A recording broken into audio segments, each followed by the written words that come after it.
Assalomu alaykum. Italiya Balzan 2026-yil 12-iyun. Hop, bu yerda Olmabog'damiz. Super intensiv usulda ekilgan 3 metr oralig'ida 80 cm ko'chat oralig'i.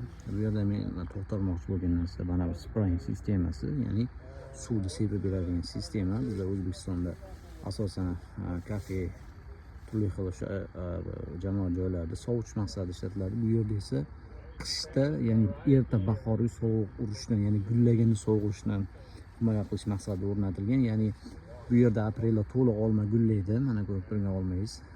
Gullaganda bu yerda 10-15 kun minus gradusga tushadi havo.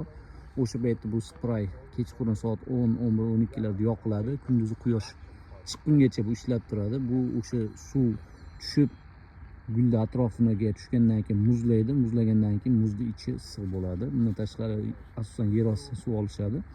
Yer ostidan suv olishganligi sababli suvda o'zining gradusi ham 6-7 gradus bo'lganligi sababli biroz u ham sovuq urishdan himoya qilishga yordam beradi. Xullas, bu yerda gala bog'i 60-70 tonna hosil olishar ekan.